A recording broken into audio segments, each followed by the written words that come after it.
नमस्कार साथियों, आज के सेशन में हम बात करने वाले हैं नंबर सिस्टम के बारे में।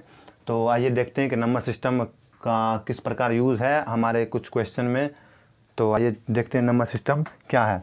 तो देखिए, नंबर सिस्टम आपको समझने से पहले 2-3 फैक्ट को समझना पड़ेगा। तो आइए सबसे पहले उन फैक्ट को समझ लेते हैं क्या क्या है जो कि यूज़ होगा आगे। ठीक है, तो सबसे पहला है हमारा, कुछ पॉइंट्स को आप याद कर लीजिए, उसके बाद मैं नंबर सिस्टम पर चलूँगा। यानी कि अंक यानी कि डिजिट, यानी कि अंक क्या है। सबसे पहले आपको अंक याद रखना होगा कि अंक क्या है।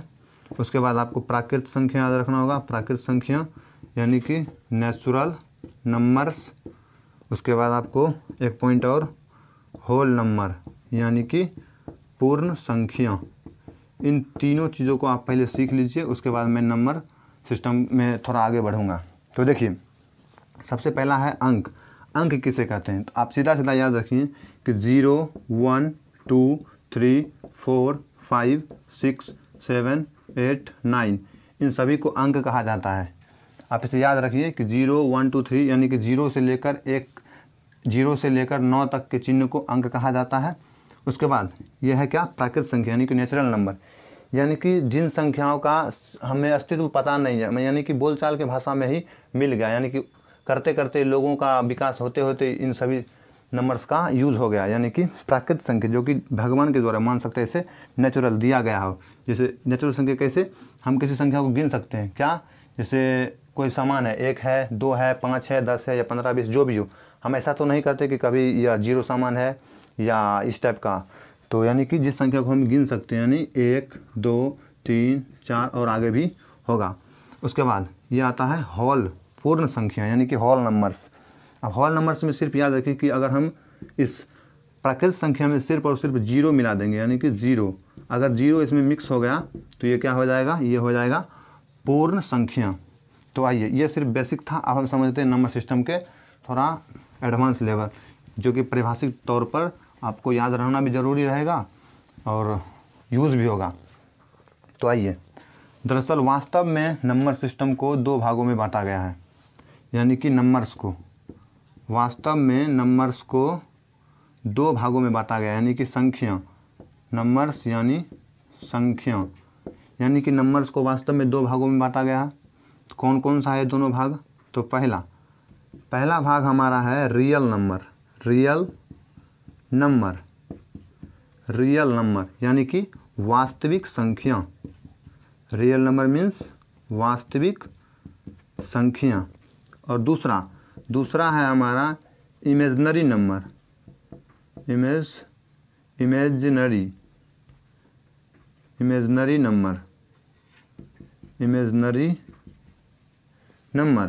इमेजिनरी नंबर्स यानी कि काल्पनिक संख्या। दूसरा हमारा क्या है, काल्पनिक संख्या। अब आप बोलिएगा कि वास्तविक संख्या क्या है और काल्पनिक संख्या क्या है। तो सीधा सीधा याद रखिए, वास्तविक संख्या के अंतर्गत वह सारी संख्या जो कि वास्तव में है और जिनका यूज़ हम अपने लाइफ में करते हैं, वह सारा क्या है, वास्तविक संख्या। यानी कि आप कुछ भी कर सकते हैं इसके अंदर। अभी हम आपको बताएंगे इसके अंदर क्या क्या आता है। अभी कुछ भी ले सकते हैं, जो माइनस का भी हो, प्लस का भी हो, बहुत सारा चीज़। अब बताइएगा कि हाँ, आपने तो बता दिया कि वास्तविक संख्या जो कि हम सारा यूज़ करते हैं, तो अब यूज़ कौन सा नहीं करते हैं, जो कि काल्पनिक संख्या के अंतर्गत आता है। तो आप 11th में या पढ़े होंगे या आगे पढ़िएगा कि ऐसी संख्या जिनका मतलब माइनस में हो, रूट के अंदर हो, जिनका हम उनका कभी यूज़ ही नहीं करते, इस टाइप का। जैसे -5, माइनस के अंदर √1। आपने कभी ऐसी संख्या देखी है कि -5 माइनस रूट होती है? ऐसा कोई होता नहीं है, संख्या सिर्फ इमेज किया गया है। तो ऐसा इसका यूज़ भी नहीं है, इस ज़्यादातर यूज़ इसी का है। 99%, 1% ये 11th वगैरह में पढ़िएगा। तो हमें इसको नहीं पढ़ना है, हमें वास्तव में इसे पढ़ना है। अब आगे हमें जानना है कि वास्तविक संख्या को किस प्रकार कैटेगराइज किया गया है, यानी कि उसे किस प्रकार बांटा गया है। तो आइए देखते हैं कि इस रियल नंबर को किस प्रकार बांटा गया है। अब देखिए, रियल नंबर को भी 2 पार्टों में बांटा गया है। रियल नंबर को भी 2 पार्टों में बांटा गया। एक जो पूरा अंक हो, यानी कि पूर्णांक, इसका इंग्लिश होता है इंटीजर्स।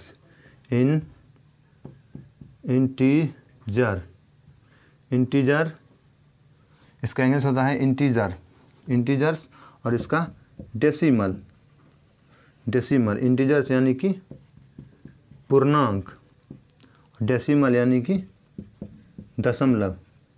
आइए अब इसे थोड़ा मिटा के ऊपर समझते हैं कि ये पूर्णांक क्या है और दशमलव क्या है। मैं इसका जो हैंड रिटन नोट्स होता है मैं उसका PDF इसका जो अपने खुद से लिखकर उसका PDF डाल दूंगा। अगर आप कमेंट करिएगा कि हाँ आपको इसका PDF चाहिए, नहीं तो मैं जो बोलता हूँ आपसे नोट्स करते जाइए और सीखते जाइए, नहीं तो मैं इसका PDF नोट्स टेलीग्राम चैनल पर डाल दूँगा, आप देख लीजिएगा इसका परिभाषा। ऐसे परिभाषा का सिर्फ परिभाषा को आप समझ लीजिए जो कि आगे यूज होगा। अब देखिए पूर्णांक, अब पूर्णांक समझना पड़ेगा आपको क्या है, उसके बाद दशमलव। पूर्णांक मीन्स क्या, देखिए इसको तोड़िए, पूर्णांक यानी कि पूर्ण अंक। पूर्णांक को जब आप तोड़िएगा संधि विच्छेद अगर आप पढ़े होंगे, पूर्ण प्लस अंक इस टाइप का बनेगा, यानी कि जो संख्या पूरा पूरा हो और अंक में पूरा पूरा हो और वह अंक में हो तो वह क्या होगी, पूर्णांक होगी। और दशमलव जो संख्या दशमलव में हो इस टाइप का, पॉइंट टाइप का, आप इसे जानते भी होंगे।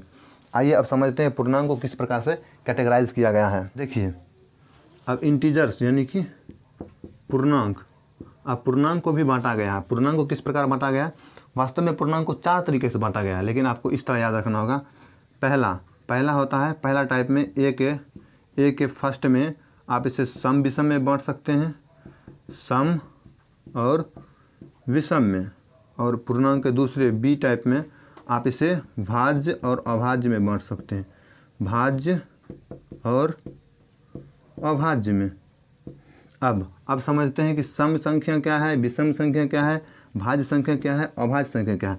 तो सबसे पहला सम संख्या, सम संख्या यानी कि इवेन नंबर्स। अब देखिए इसका परिभाषा होता है सम संख्या का कि वैसी संख्या जो 2 से पूरा पूरा कट जाए। इसका एक और परिभाषा आप बोल सकते हैं कि वैसी संख्या जो 2 का गुणज हो, यानी कि 2 का मल्टीपल हो। जैसे क्या लिख सकते हैं, जैसे 2 का मल्टीपल, यानी कि 2 का मल्टीपल 2 भी हो सकता है, 4 भी, 6 भी, 8 भी, 10 भी, इस टाइप का बहुत सारा हो सकता है, etc इत्यादि। यानी कि जो संख्या 2 से पूर्णतः विभक्त हो क्या होगी, सम संख्या। आइए अब हम सम समझ चुके हैं, अब समझते हैं विषम। विषम यानी कि ऑड नंबर्स, ऑड नंबर्स। अब ऑड नंबर्स का परिभाषा क्या है, अगर आप सम समझ चुके हैं कि जो संख्या 2 से पूरा पूरा कटे वह सम, और जो नहीं कटे वह विषम संख्या, यानी कि वैसी संख्या जो 2 से पूर्णतः विभाजित नहीं हो वह क्या होगी, विषम संख्या। जैसे 1, 3, 5, 7, 9 इस टाइप का, 11 बहुत सारा हो सकता है। जीरो को ना ही सम में रखा गया ना ही विषम में, आप इसे याद रखिए, जीरो को ना ही सम में ना ही विषम में रखा गया है। चलिए ऐसे जीरो का बात छोड़िए, आप आगे जानिएगा जीरो का यूज़। अब समझते हैं भाज्य और अभाज्य को। तो आइए देखते हैं भाज्य और अभाज्य किस प्रकार से परिभाषित हैं। अब तीसरा टॉपिक है हमारा, अब हमारा तीसरा टॉपिक है भाज्य। भाज्य यानी कि कंपोजिट नंबर्स। भाज्य, देखिए भाज्य का सीधा सीधा मतलब समझिए कि अगर कोई संख्या है जो स्वयं और एक के अलावा किसी तीसरे से कट जाए, यानी कि वह स्वयं से भी कटना चाहिए और एक से भी कटना चाहिए और किसी तीसरी संख्या से भी कटना चाहिए, तभी वह भाज्य होगी। यानी कि भाज्य का परिभाषा क्या होगा कि वैसी संख्या जो एक स्वयं के अलावा किसी तीसरी संख्या से विभाजित हो वह भाज्य संख्या होगी।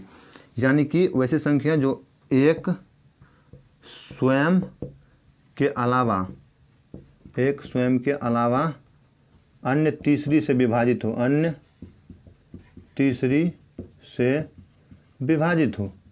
इसका दूसरा परिभाषा होता है सेकेंड, कि वैसी संख्या जिसका 2 से अधिक गुणनखंड हो, जिसका 2 से अधिक गुणनखंड हो, 2 से अधिक गुणनखंड हो, वह क्या है, भाज्य संख्या।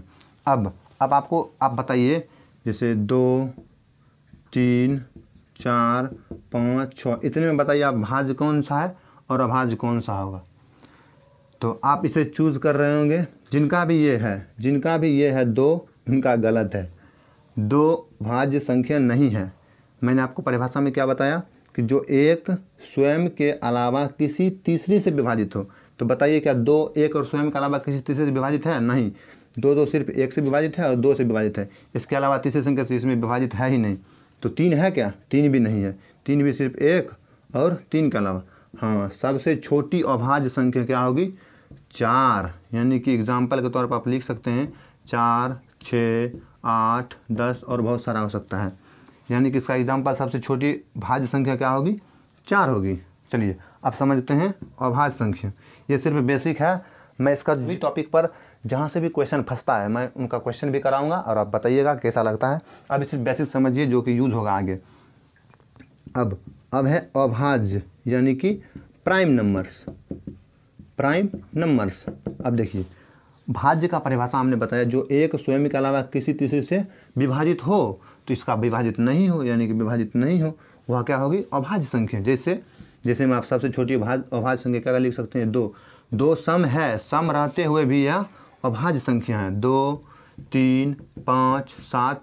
अब आप बताइएगा 9, जो कि गलत है। 9 देखिए 1 से भी लगता है, 3 से भी लगता है, 9 से भी लगता है, यानी कि 9 नहीं है। इसके बाद 11, 13 इस टाइप का और आगे होगा। तो सीधा सीधा समझिए, भाज्य संख्या वह संख्या जो एक स्वयं के अलावा किसी तीसरे से विभाजित हो। भाज्य अभाज्य संख्या वह संख्या जो एक स्वयं के अलावा किसी तीसरे से विभाजित नहीं हो, अभाज्य संख्या। आइए अब इसके बाद समझते हैं डेसिमल, यानी कि दशमलव में किस प्रकार बांटा गया है, उसे कैटेगराइज किया गया है। आइए समझ, तो आइए आप समझते हैं दशमलव क्या है। अब देखिए दशमलव को भी 2 भागों में बांटा गया। पहला परिमेय संख्या और दूसरा अपरिमेय संख्या, रेशनल नंबर और इरेशनल नंबर। यानी कि पहला परिमेय संख्या और दूसरा, पहला परिमेय, दूसरा अपरिमेय संख्या, अपरिमेय संख्या। अब हम समझते हैं परिमेय संख्या क्या है। सीधा बचपन से भी आप पढ़े होंगे कि परिमेय संख्या का परिभाषा होता है वैसी संख्या जिसे P/Q के रूप में लिखा जा सके, यानी कि जिसे भाग के रूप में लिखा जा सके, बटे के रूप में लिखा जा सके। जैसे P/Q के रूप में लिखा जा सके, वह परिमेय संख्या है। लेकिन यह दोनों जो है PQ, ये एक क्या होना चाहिए, पूर्णांक भी होना चाहिए, स्वाभाज्य पूर्णांक।